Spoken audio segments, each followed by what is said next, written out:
What's going on, guys? Welcome back to the channel. So I've got some designer fragrances, a brand new release, some Gucci fragrances, some guilty flankers I've been wanting to get for a long time, and a discontinued Prada gem. I've heard just how amazingly better than the original Prada Amber Pour Only Intense is. Finally got a bottle. A lot of this stuff was part of Fragrance Buy's 10th anniversary sale, so haven't opened none of them yet. We're gonna bust them open, check them out, cross-reference the notes, see if how good they are, how mediocre, pass, whatever. I don't know. We're gonna get into it. Stay tuned.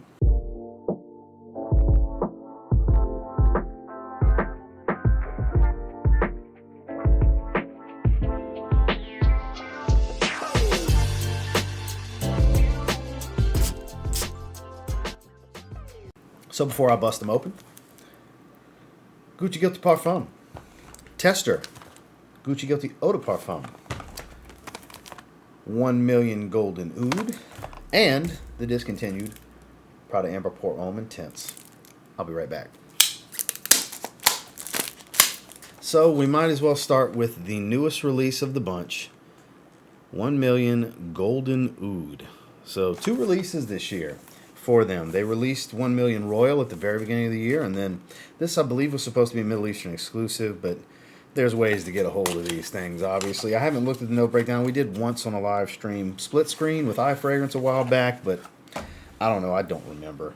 I really don't. I mean, obviously, Oud, you would think would be in here, but has the green jewel. So let me get the focus back. The focus is back. Let's give it a spray. Have a fragrance from a live stream, Fragrance Journey. Shout outs to Robert, his Dark Dreams fragrance on that hand. So we got to go over here. That does smell like Oud Heavy 1 million just in the initial sniff that I get. Because I really enjoy the 1 million line. The last handful of flankers are just, more than times than not, they are good fragrances. You got to like sweet, though. Dry, woodsy, pencil shaving-esque, touch medicinal, but not much.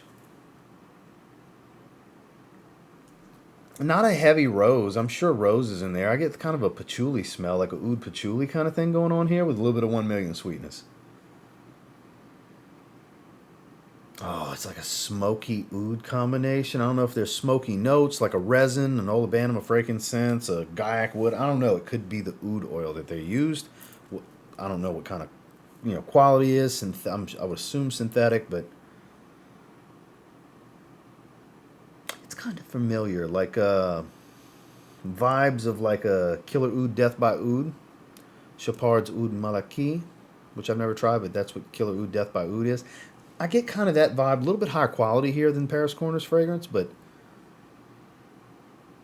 kind of that vibe, not that exact same scent. This is a way better fragrance, and I really like that one. So it's a warm wood, dry oud. It's a little smoky. It's a very oriental fragrance, oriental woodsy spice and an incense dominant, smoky incense smell. Even if there's no incense in here on the note listing, be hard pressed to convince me there's no incense in this fragrance. It's after that alcohol goes away, it's a lot of incense. It's just a touch of funk. I like this. I like this a lot. Let's get to these notes. A few minutes later. All right, 1 million Golden Oud, pretty highly rated, 8.2 out of 10 with 28 ratings. Oriental, there you go, the first thing they list. Spicy, sweet, woody, leathery. Okay, tops bergamot, black pepper, nutmeg, saffron. There's all that spice. Gorgon balsam. Okay, patchouli. Yeah, I definitely picked up patchouli right away. Sandalwood, cedarwood, cistus, leather, and oud. So I get a very incense dominant oriental smell here. That leathery facet makes sense, but whether it's the leather accord or the oud, something's creating a smoky incense type of smell for me. This is awesome. This is so much better than Royal, and Royal is a good release. I like Royal. I think if you want a muted, a toned down sweet 1 million, 1 million Royal is the one you need to look into. But this, it's a Middle Eastern take on 1 million is basically how you can look at it. It's got the 1 million DNA'd sweetness, but it's more oriental, resinous, animalic. Very patchouli heavy. Very cold weather appropriate. This is a vibe. This fragrance is a vibe. 8.5 out of 10, guys. It's great. It's great. It's a situational fragrance, but it's great. I'm so glad I bought it. They're killing it. I'm curious to see what next year's release is going to be because they're doing really good with these. I got to say, they have elevated this line because it started with the Parfum to me. Because Lucky and Privé were great. Don't get me wrong. They stood on their own for a while. But it started in 2020, I believe, when Parfum came out. That's phenomenal. Underappreciated, I think. We got the Elixir, which is amazing. Royal is so underwhelmingly hated on and not appreciated. Not necessarily hated on, but underappreciated is a good way to look at it because, like, not enough people give it love, I think. I enjoy it quite a bit. And then you have this, where it's stepping out and making a Middle Eastern 1 million is how you can look at it. I think it's a great move. I think the fragrance came out great. It's not heavy on the 1 million DNA, but it's there. You got to look for it. Do a little deep dive with your nostrils, but you get it. 8.5 out of 10. So we absolutely started off hot. Let's keep the ball rolling. Prada Amber Pour Homme Intense. I have heard this is basically a darker version of the original. The original is basically a myrrh-heavy, kind of warm, spicy soap fragrance. It's phenomenal. But I've never tried the Intense. I've always heard the Intense is better. 100 ml. It was $89 USD before any codes for the sale. I have more than enough. 50 ml would have been better, but I'll take the 100 ml. Not complaining. So they do have the notes in, I believe that's Italian. So I'm not even going to try to read them, but let's give it a spray and see what we're working with here. Let's go on the wrist. Great atomizer. Big spray. Prada Amber Pour Homme Intense. Once upon a time, best kept secret in the online fragrance community kind of fragrance. Clearly best kept secret in the online community because if it was a big seller to the masses, they wouldn't have discontinued it, I would assume. So, here we go.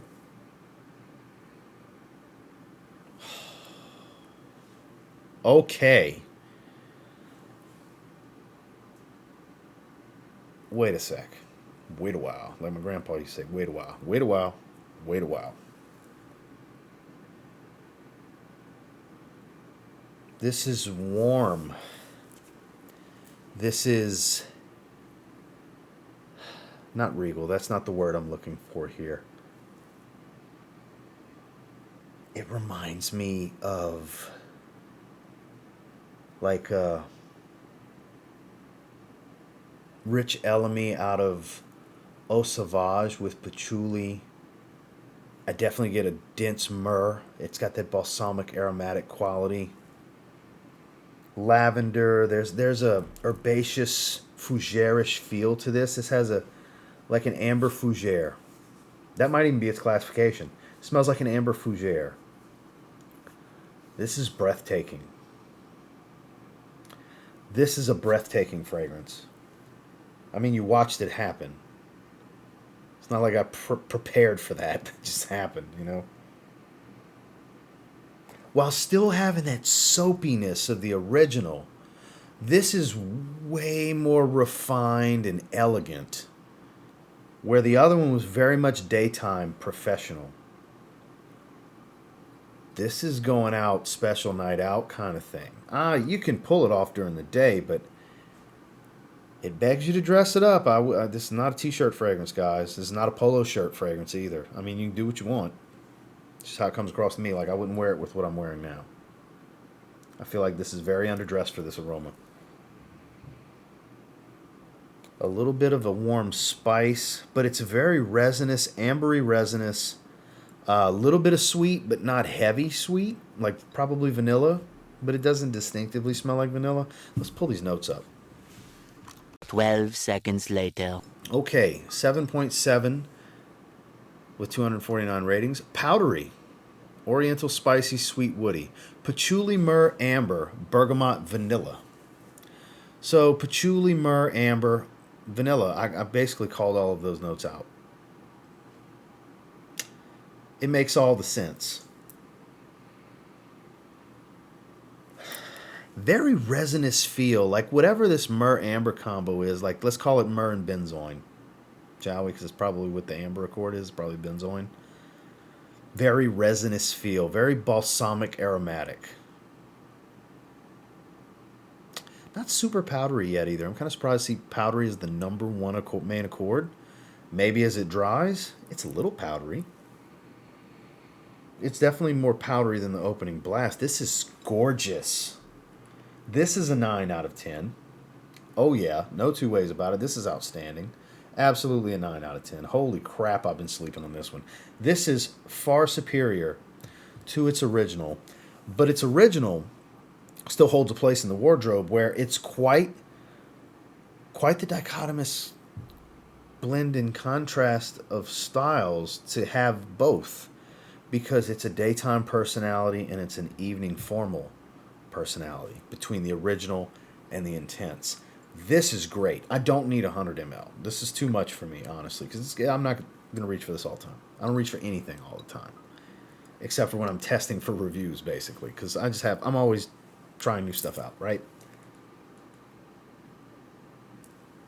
It is getting much more powdery, so powdery being number one accord makes sense. This is amazing. This is one of the best designer fragrances I've picked up this year. Absolutely. Get your nose on this before it's hard to get your nose on. 9 out of 10. Prada Amber Pour Homme. Intense. Okay, guys, so the bar is high on this one. I'm going to go with the Eau de Parfum before I go with the Parfum. The order in which they were produced would make sense. Now, I have seen a little bit about this one. I want to say it's like rose heavy.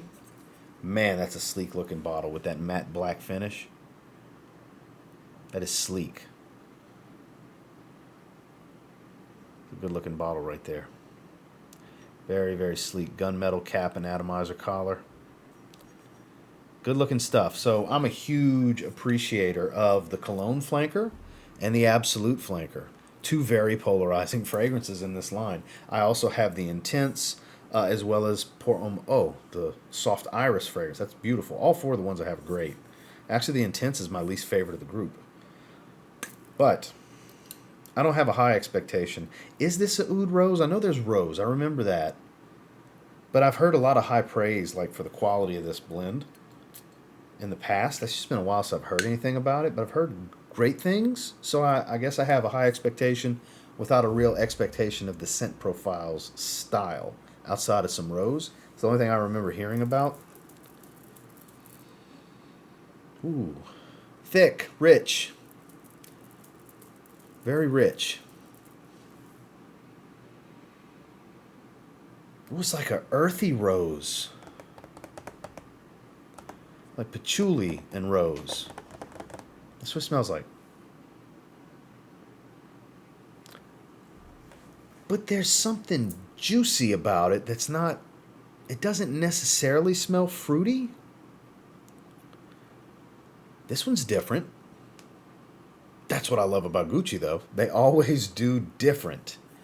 They are not run-of-the-mill. You gotta give it to Gucci. They think outside the box for a designer house. They do. And they're not crazy expensive. Like Louis Vuitton, those fragrances are ridiculously priced. Quality stuff, but they're out. You can buy a collection of Gucci's for the price of one of those. This is different. There's an earthiness to it and a musk. Juicy, thick, sweet rose, but watery at the same time. It's weird. Earthy patchouli leaf smell without being super creamy. It's not chocolatey.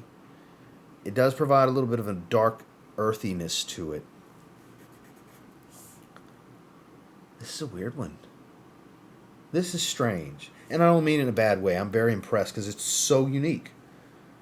I don't know if... I mean, there might be other things that smell like it out there. I've just never smelled them. This is another one that's a great evening wear. This is impressive. Situational, though. It's going to get a little bit of a knock for the being situational. But, like, we're talking half a point here. It's going to be a really good rating. Let's check out these notes. I'm curious on if what I'm experiencing here is even in the notes. 1 minute, 37 seconds later. 2020 Gucci Guilty Eau de Parfum, 7.5 out of 10 with 163 ratings. Floral, woody, fresh, spicy, sweet. So chili, salt, vinegar, and rose. The vinegar's got to be that weird texture I'm getting. That's so strange. It's such a unique fragrance. French lavender, neroli, and orange blossom. So a very aromatic, floral heart. A lot of rose in the top. I definitely get the rose. Chili. It's not super spicy. There is a nuance there, but subtle. Subtle, not forefront, not at the top. Like, I wouldn't even put it fourth, honestly. Some aromatics here. Patchouli seed. So there's patchouli. There's definitely patchouli. Okay, so there's been a lot of patchouli going on in these first couple of fragrances. Not surprised. It's kind of like a patchouli haul almost, because it's been at the forefront of all three scents. This is so unique and oddly delicious. What do I mean by that? Because it's such a strange scent that I've never smelled on any one or in any other composition before. And I mean, seeing these notes, it adds to why it's such an odd aroma, where it was kind of like, what is that I'm smelling? Like, I get this, but what is that? And I get this, but what is that? This is one of those fragrances. I mean,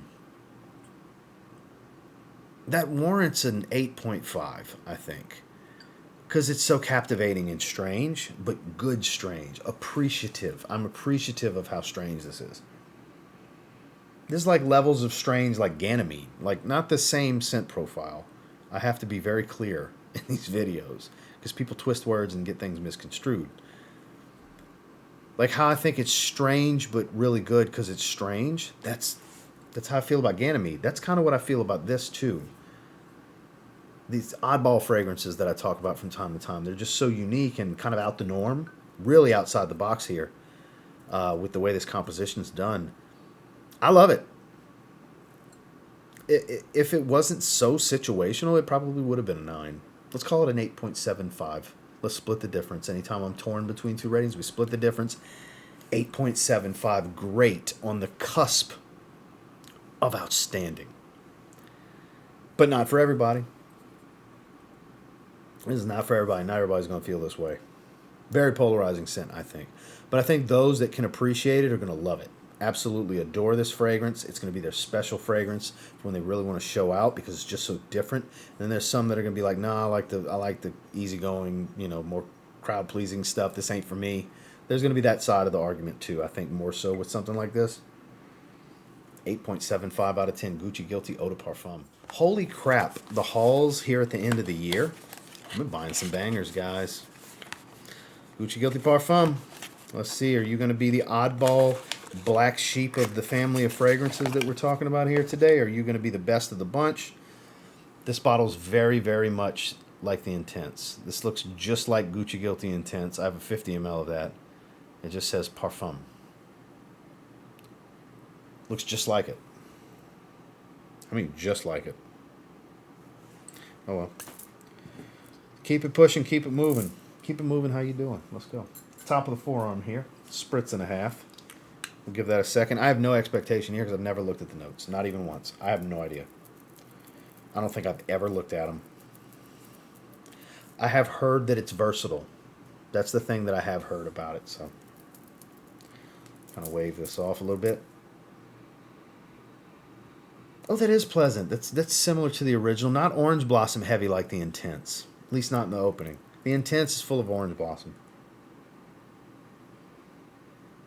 Oh, this has a cleanliness to it. A slight soapy feel, aromatic, but still thick and rich. Like, it definitely smells more like Gucci Guilty than the Eau de Parfum. Eau de Parfum doesn't really smell much like Gucci Guilty.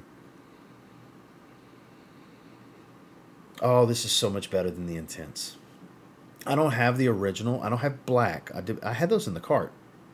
I ended up taking them out the cart. I'll buy them another time, but I don't have Gucci Guilty, and I don't have Gucci Guilty Black. That's the next two I'd like to get. I'm kind of working on the Gucci Guilty line because I love how strange most of them are. This not so strange. Very rich, smells like a parfum, designer parfum type of feel to it. Rich, probably doesn't project real heavy. It's going to wear well to suit my taste. Has a cleanliness to it, signature essence type of thing. There's a warmth, there's a woody nuance with some florals. It's a little powdery. This is a great everyday wear. This would be great in an office setting. This would be phenomenal. Yeah, it's a little floral, a little powdery, woodsy, warm, but not all that ambery, but it's definitely got some warmth to it. This is the most versatile, mass appealing crowd pleaser of the bunch. Those are very situational. I got all three of them right here. I don't think most of the three are making a camera here. So all three of these are stunning, but they're very situational. All pretty much evening appropriate, cooler weather. I think you can get away with Gucci Eau de Parfum in slightly warmer evenings. It's not that heavy of a fragrance. Where these are heavier fragrances for sure, cooler weather. But this is the daytime wear of the bunch. I'm always looking for a great daytime wear. That's my jam. This is my jam. This might be my favorite Gucci Guilty. This is all going to be highly rated stuff. Just for those of you looking for a bad rating, you're in the wrong video. Let's check out the notes. More moments later. 2022 Gucci Guilty Parfum, 7.6 out of 10 with 52 ratings. Woody, floral, no shit. That's exactly what I get. Fresh, sweet citrus. So Italian lemon, juniper, and lavender. There's all those bright aromatics. There's the orange blossom in the heart. Nutmeg, Spanish cistus, dry woods. That makes sense. Indonesian patchouli and musk. I'm surprised they don't say powdery anywhere. I guess we can substitute out some powder for the heavy floral accord. It doesn't just smell like orange blossom. It's not the same orange blossom smell, and it could be the higher oil concentration. It doesn't just smell like that because the Intense kind of had that kind of scratchy orange blossom smell, at least to me. This is too smooth. This is too smooth. Like a parfum should be. So smooth. Oh, man. Look, it's not a wow the way the Eau de Parfum is. And I gave that an 8.75 because it's just so unique. This is much more wow. This is just much more my style, my daily wear style. So I'm not going to, because it's not just like some breathtaking scent profile. This was kind of breathtaking. So it's not a breathtaking scent profile. So I'm not going to rate it higher than this. I'll rate it the same. They're both 8.75s. Bordering outstanding because it just suits my taste that much. This and Gucci Guilty Pour Homme are my two favorites that I would want to reach for on a regular basis. Absolute, I think, is the best of the bunch. But it's a very situational, earthy, dry, woodsy green leather fragrance. Very stunning. Stepping out, showing out kind of fragrance. Whereas I think the EDP falls in a similar category to it. The colognes when you want something uniquely fresh. Great springtime wear. And so on. Like I have a different function, use, and time and situation I would want to wear each of these. Whereas this is, I think, the one I would want to wear the most. If I was to just like spend a week with Gucci Guilty line, this would probably be the main one to wear during the day for me. 8.75. Another great haul. I've been loving these hauls lately, guys. I'm sorry. Been some good stuff lately. Links are down in the description from Fragrance Buy if you want to check them out. That's where I bought them from. They did not send them to me. I did purchase them. There are affiliate links down below. I'll make a small commission that will help support the channel if you're interested in doing so. Maybe get out and try some samples or something, unless you're the blind buying type like me. I don't encourage you to, monkey. It's not monkey see, monkey do. I don't encourage you to blind buy. But if you're going to, I get it. It's not the best practice though, guys. It's really not. But 100% 4 for 4 on this one. Very different scent profiles too. Very, very different. I'm digging this. I'm super happy with this haul. And until next time, do me a real quick favor. Go ahead and like, comment, subscribe. Because I do appreciate all the feedback and I love hearing from you guys. How many of you tried these? Have you tried any of these for? Anybody? Anybody? Comment down below. Let me know what you think about them. Do you have a similar take? Do you can't stand some of these? Or best fragrance in your collection, most complimented, bad reactions? I'd love to read some of the feedback for you guys, for any of you that tried any of these. Definitely let me know. And until next time, I will say, if you get your hands on any of these four and you give them a spray now, You might be impressed the way I am. And you might end up thanking me later. Have a good one, guys.